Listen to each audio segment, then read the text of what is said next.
Alors, Nicolas, un adolescent de 15 ans, s'est pendu le 5 septembre dernier. Il était victime de harcèlement dans son établissement scolaire.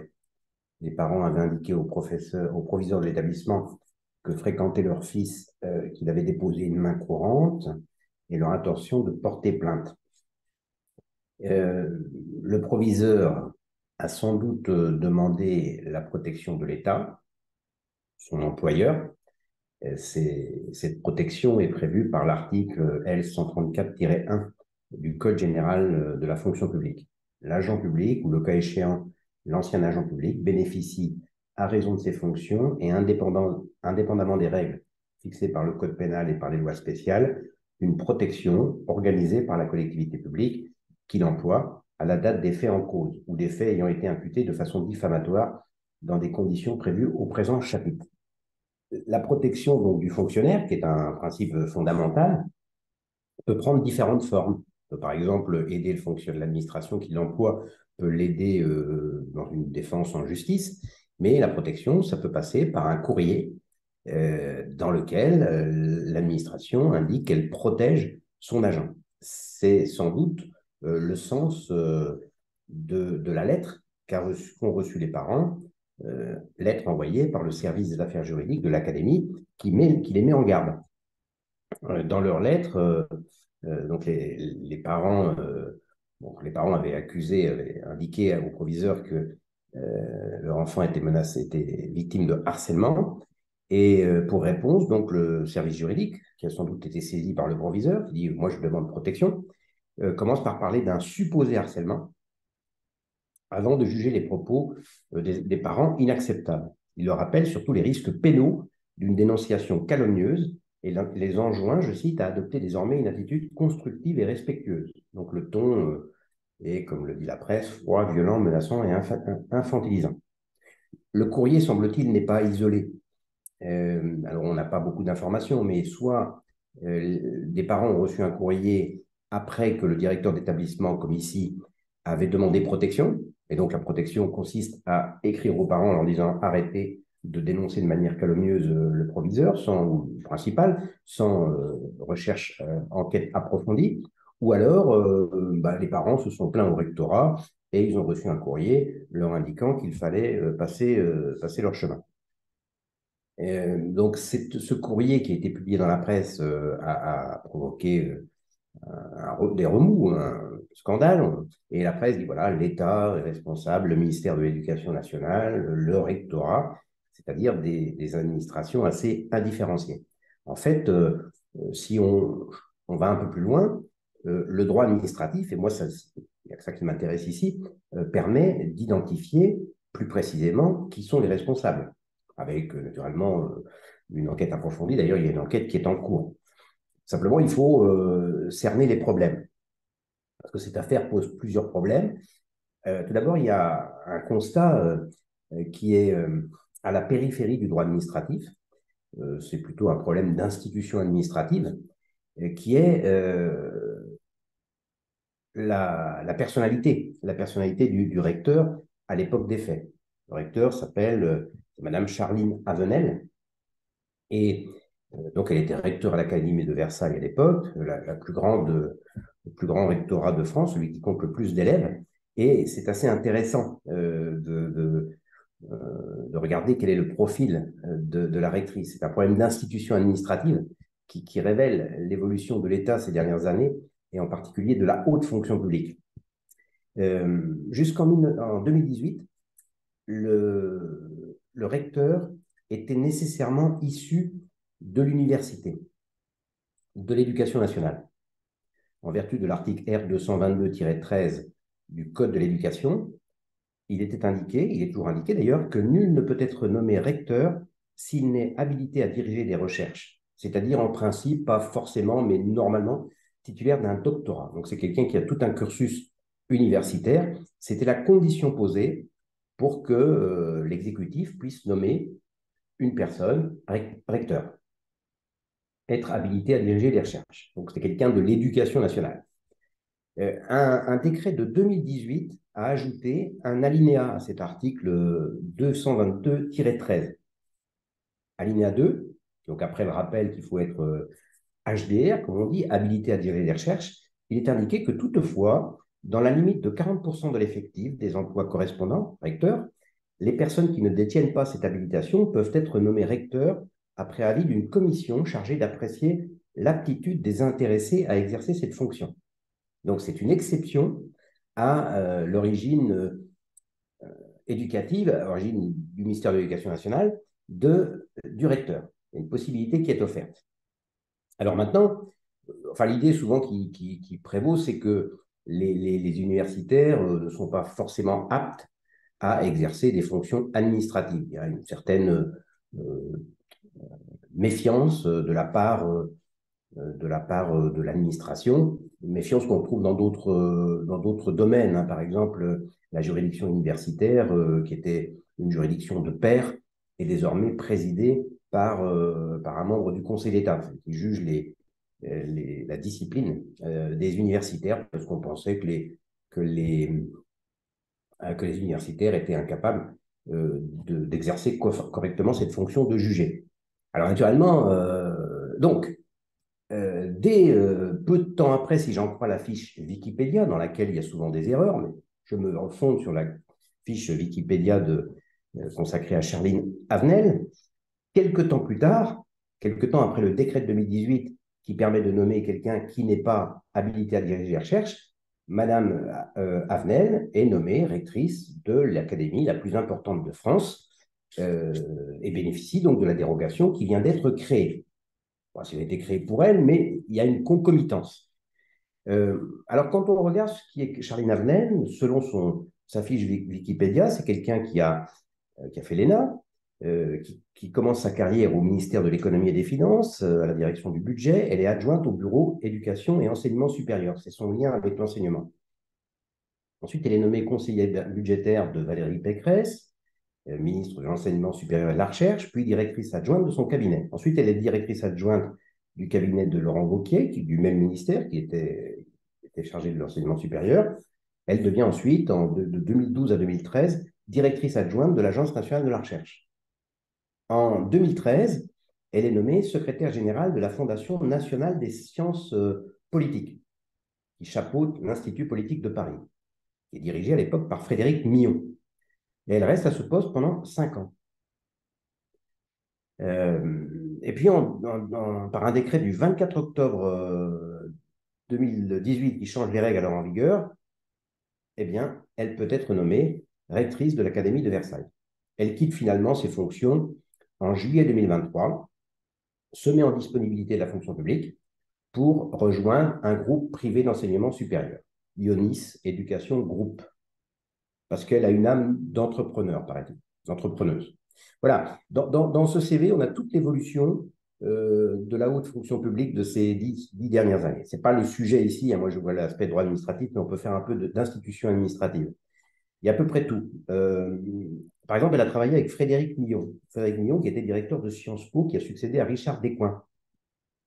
Frédéric Millon était en poste quand éclate l'affaire Olivier Duhamel, ce professeur de droit qui avait commis un comportement que Camille Kouchner avait révélé dans son livre à succès, comportement à l'égard du frère de Camille Kouchner.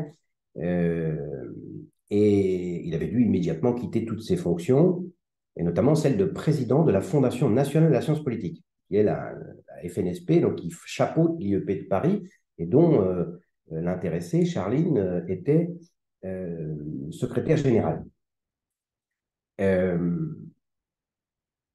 Vous pourriez trouver sur Internet, hein, sur YouTube, une émission dans laquelle Aurore Filippetti, qui était ministre de la Culture sous François Hollande et qui enseignait à Sciences Po, elle entend parler de l'histoire de l'affaire de Duhamel. Il y avait un froid déjà dans la famille du fait du comportement d'Olivier Duhamel avant que Camille Kouchner ne sorte son ouvrage.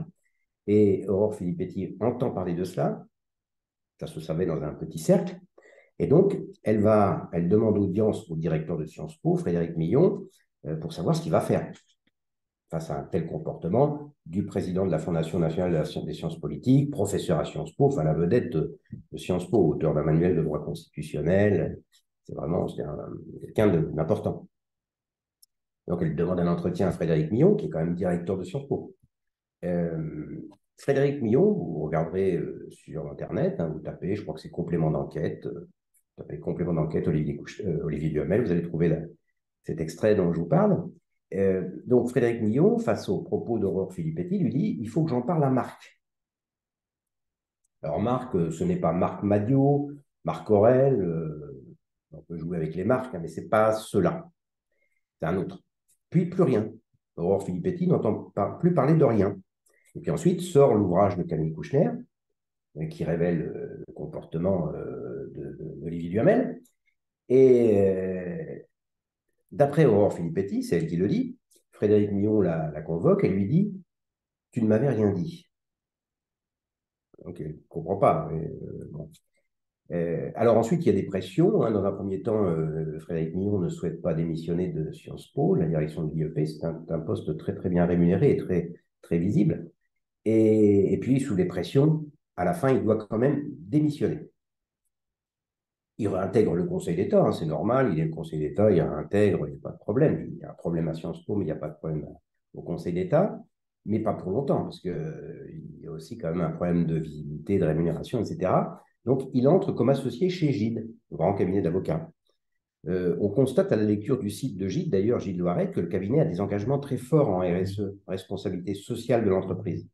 Voilà ce que dit le site. Pour nous, la responsabilité sociale et environnementale constitue un enjeu de responsabilisation tant en matière d'équité sociale, d'efficacité économique que de préservation de l'environnement. En inscrivant cette démarche dans notre stratégie et en favorisant chaque jour, chaque minute même, les actions qui y sont liées, nous défendons des valeurs essentielles: la qualité, l'engagement citoyen, le respect de l'environnement et la recherche de l'excellence. Voilà. Donc maintenant, Frédéric Millon est membre, est associé dans ce cabinet Gilles Loiret.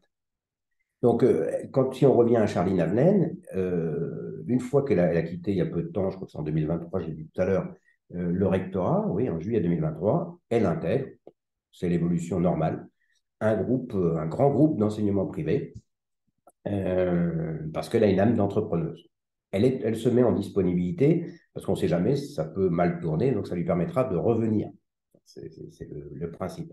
Donc, ce n'est pas ça qui m'intéresse ici, c'est quand même assez révélateur, mais si vous voulez en savoir plus sur ces dérives, il faut lire l'ouvrage d'un journaliste, mais qui est très, très juridiquement très bien construit, un ouvrage de Vincent Jauvert, Jaovert,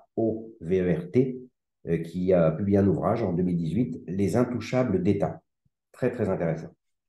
Alors, tout ça ne nous retiendra pas ici. On peut simplement relever que Charline Avenel a été nommée sur le fondement du décret de 2018 qui avait été modifié pour permettre de telles nominations parce que des gens qui viennent de l'administration savent gérer.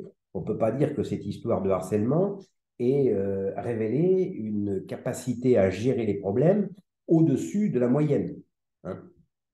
Elle a donné une interview d'ailleurs à la suite la semaine dernière, parce qu'on lui a dit, mais vous étiez rectrice, qu'est-ce que c'est que ce courrier qu'ont reçu les parents d'un enfant qui est mort finalement, qui s'est suicidé, envoyé par le service juridique de votre rectorat. Donc elle expliquait qu'elle avait validé les grands projets, je ne sais quoi, qu'elle était en congé le 4 mai, enfin, mais bon, rien de... Alors on a appris par la suite aussi que le DRH, ça c'est une évolution de la fonction publique, le DRH, semble-t-il, celui qui a signé la lettre, au nom de la rectrice et qui est toujours en poste, semble-t-il, n'était pas lui non plus issu de l'administration de l'éducation nationale. C'est le 109 qui arrive, vous voyez, dans l'administration pour la rendre meilleure. C'est ça. Alors, maintenant, si j'en viens à l'aspect du droit administratif, la presse pointe la responsabilité de l'État, du ministère de l'Éducation nationale. Il y a un article qui disait la grande muette, le rectorat. Alors, il faut bien s'entendre, il y a différentes formes de responsabilité. Il peut y avoir une responsabilité de politique. L'administration n'a pas respecté ses obligations. Je vais voir que le harcèlement est pointé, il y a des textes très précis. Ça, c'est la responsabilité politique. Si la rectrice était encore en poste, on pourrait penser qu'elle aurait, que sa fonction aurait été remise en cause du fait de ce dysfonctionnement. Et ça, c'est plus possible puisqu'elle est partie. Mais ensuite, les parents peuvent introduire une action en responsabilité pour demander réparation pécuniaire du dommage considérable, irréparable qu'ils ont subi. Ça, c'est une responsabilité qui est portée normalement contre la personne publique, c'est-à-dire l'État. C'est l'éducation nationale. Le rectorat n'a pas la personnalité morale. Il n'y aurait responsabilité d'un fonctionnaire que s'il y avait une faute personnelle, mais ce n'est pas le cas ici. Une faute personnelle, c'est une volonté de nuire, etc. Donc, c'est la responsabilité de la personne publique qui est engagée, de l'État, si les parents souhaitent demander réparation. Et là, pour cette responsabilité, le juge administratif qui sera saisi ne regarde pas à qui précisément les faits sont imputables. Monsieur Machin, sous-directeur, etc. Non, c'est l'État qui est responsable. Une obligation a été méconnue, ça c'est le juge qui va le dire. Un préjudice a été subi, il y a un lien de causalité entre le manquement à l'obligation, c'est-à-dire la faute de l'État, et le préjudice, il y a réparation. Mais il y a également une responsabilité individuelle, éventuelle, de l'agent. Non pas pour obtenir une réparation pécuniaire, mais pour envisager des sanctions, si c'est une responsabilité. Ce n'est pas le rectorat qui a adressé le courrier aux parents. Ce n'est pas le rectorat. C'est un agent. Et en vertu des règles de droit administratif, on doit nécessairement, moi je n'ai pas vu les pièces, hein, mais on doit nécessairement connaître son nom. En effet, depuis une loi du 12 avril 2000, qui est aujourd'hui codifiée dans le Code des relations entre le public et l'administration, eh bien, depuis cette loi de 2000, donc il y a une vingtaine, 25 ans, le législateur a voulu humaniser les relations entre l'administration et les usagers. Et voilà ce que dit l'article L111-2 du Code des relations entre le public et l'administration. Article L111-2. Toute personne a le droit de connaître le prénom, le nom, la qualité et l'adresse administrative de l'agent chargé d'instruire sa demande ou de traiter l'affaire qui la concerne. Ces éléments figurent sur les correspondances qui lui sont adressées. Sauf, il y a une restriction ensuite, si les motifs intéressant la sécurité publique ou la sécurité des personnes justifient l'anonymat. Ce n'était pas le cas ici. Donc, soit les parents ont reçu un courrier du rectorat parce que le rectorat, enfin le directeur, le service juridique avait été alerté par le proviseur qui dit voilà, il y a des parents qui sont envahissants, il faut me protéger. Et donc, en contre-coup, le rectorat protège et le service juridique écrit aux parents. Soit les parents se sont plaints au rectorat, je crois que ce n'est pas le cas dans l'affaire de Nicolas, et ils reçoivent un courrier en leur disant soyez modérés dans vos propos. Mais je pense que dans les deux cas, l'article L111-2 impliquait que le nom, prénom de l'agent et sa fonction soient sur le courrier, puisque cette obligation s'impose dès lors que l'agent est chargé d'instruire une demande. A priori, ce n'était pas une demande de la part des parents. Ils n'ont pas saisi le rectorat ou le service juridique en disant j'aimerais que vous fassiez telle ou telle chose. Ils avaient saisi le proviseur. Mais également, le nom et le prénom doivent être indiqués quand l'agent traite l'affaire qui concerne la personne, l'administré. C'était bien le cas. Donc, euh, il y a donc, on va donc pouvoir identifier l'agent du service juridique qui a fait cette réponse.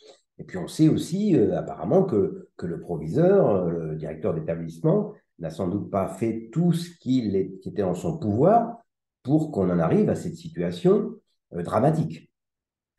On peut dire que ces agents ont manqué à leurs obligations parce que depuis quelques années, c'est l'un des problèmes du droit administratif d'ailleurs, il y a des mouvements d'opinion, la loi intervient, pose des obligations, elles existent donc, mais après, il faut les faire respecter. Et si on ne les fait pas respecter, eh bien, il y a responsabilité. Responsabilité pécuniaire si les parents demandent une réparation pécuniaire, ça c'est la personne morale qui répond, ici l'État, mais aussi responsabilité pénale si un agent a manqué à ses obligations. Et il y a des textes très précis qui indiquent que le harcèlement doit être réprimé. Par exemple, alors ce n'est pas le cas ici parce que c'est pour l'école, mais l'article D411-2 du Code de l'éducation dispose que parmi les obligations du conseil de l'école, il doit statuer sur la protection et la sécurité des enfants dans le cadre scolaire et périscolaire, notamment contre toutes les formes de violence, de discrimination, en particulier de harcèlement. Et donc, maintenant, Nicolas était dans le collège ou au lycée, je crois. En ne dénonçant pas les faits de harcèlement scolaire, les agents concernés ont manqué à leurs obligations. Regardez l'article L111-6 du Code de l'éducation. Aucun élève ou étudiant ne doit subir de faits de harcèlement résultant de propos ou comportements commis au sein de l'établissement d'enseignement ou en marge de la vie scolaire ou universitaire, ayant pour objet ou pour effet de porter atteinte à sa dignité, d'altérer sa santé physique ou mentale ou de dégrader ses conditions d'apprentissage. Ces faits peuvent être constitutifs de délits de harcèlement scolaire. Le délit de harcèlement scolaire, ce n'est pas simplement des propos, discussions. Il y a un texte de loi qui parle de délit de harcèlement scolaire, qui renvoie à un article du Code pénal. Vous voyez, et le même article, avant d'en arriver à l'article du Code pénal, l'article L111-6 que je viens de vous citer du Code de l'éducation, indique que les établissements d'enseignement scolaire et supérieur public et privés prennent les mesures appropriées visant à lutter contre le harcèlement dans le cadre scolaire et universitaire.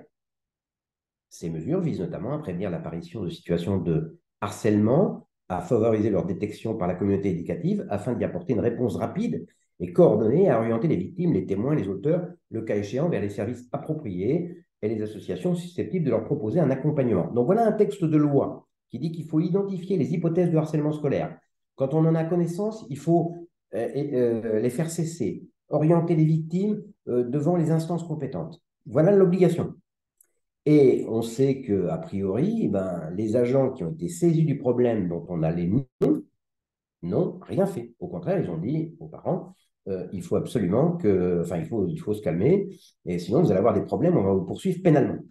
Il y a un manquement à une obligation qui entraîne, à mon avis, responsabilité pécuniaire de l'État, mais responsabilité aussi de l'agent. Et j'ajoute que l'article L111-6 du Code de l'éducation renvoie au Code pénal. Article 222-33-2-3 du Code pénal constitue un harcèlement scolaire, les faits de harcèlement moral définis, etc., lorsqu'ils sont commis à l'encontre d'un élève par toute personne étudiant ou exerçant une activité professionnelle au sein du même établissement.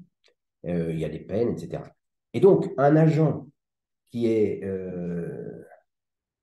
témoin d'une infraction pénale doit la dénoncer, c'est une obligation. C'est prévu à l'article 40 du Code de procédure pénale. Le procureur de la République reçoit les plaintes et les dénonciations et apprécie la suite à leur donner conformément aux dispositions de l'article 40-1. Toute autorité constituée, tout officier public ou fonctionnaire, le chef de service juridique, le principal, le proviseur sont des fonctionnaires, qui dans l'exercice de ses fonctions acquièrent la connaissance d'un crime ou d'un délit est tenu d'en donner avis sans délai au procureur de la République. Pas d'écrire aux parents pour leur dire de se calmer, vous voyez. C'est l'article 40 du Code de procédure pénale. Donc, un pénaliste dirait, est-ce qu'on peut reprocher, poursuivre pénalement les intéressés? Je n'en sais rien. Moi, je me cantonne au droit administratif. Moi, il me semble que du point de vue de la responsabilité disciplinaire, il y a un problème. Ce manquement à l'obligation par des agents qui doivent veiller à prévenir les hypothèses de harcèlement scolaire, c'est compliqué. Mais là, il y avait visiblement, les parents avaient alerté. Hein, et la réponse qui leur a été faite, c'est de dire, taisez-vous. Ces agents ont manqué à leur obligation. Et quand un agent manque à son obligation, ben, il commet une faute disciplinaire. C'est l'article L125-1 du Code général de la fonction publique. L'agent public peut faire l'objet de poursuites disciplinaires et pénales à raison des faits accomplis dans l'exercice de ses fonctions. L'article ensuite évoque les sanctions pénales. Il peut y avoir poursuite si l'agent n'a pas accompli les diligences normales. Je pense qu'ici, on ne peut pas dire que les diligences normales ont été accomplis. Donc moi, je pense qu'il y avait des faits constitutifs de délit, le harcèlement scolaire. Le législateur a insisté pour renforcer la répression de harcèlement scolaire, pour l'identifier. Depuis quelques années, j'ai cité les textes.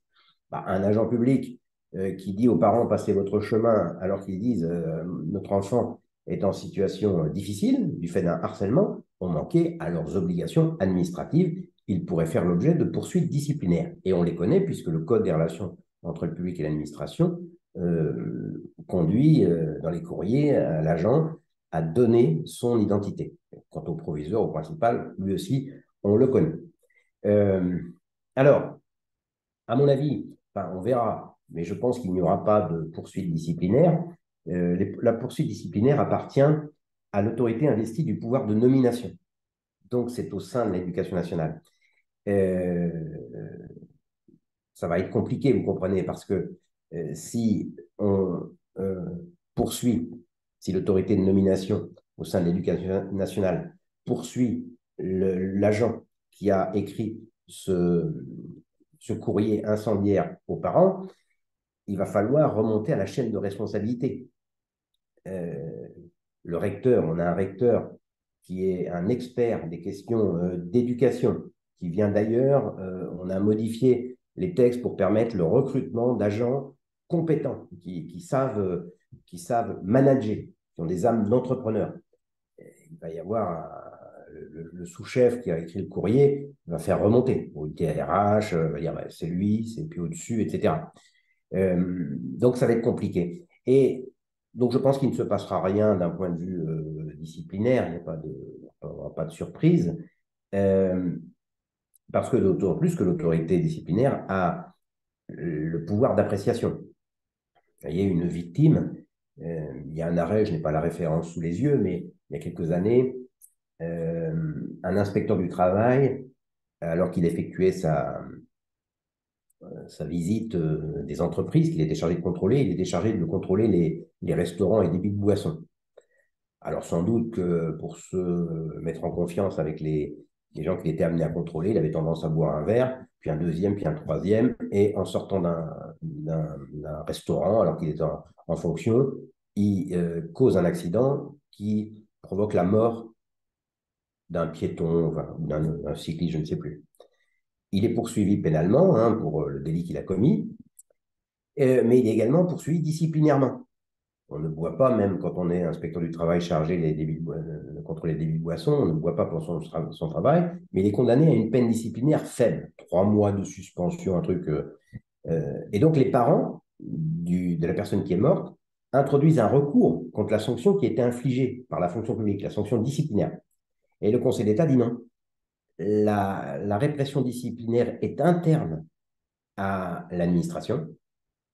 Et donc, un tiers, les parents en l'occurrence, qui ont quand même un intérêt, hein, dont l'enfant est mort parce que l'inspecteur du travail était ivre, eh bien, n'ont pas intérêt à contester la sanction. Les parents voulaient contester pour dire 3 mois, c'est pas assez, il faudrait que ce soit plus.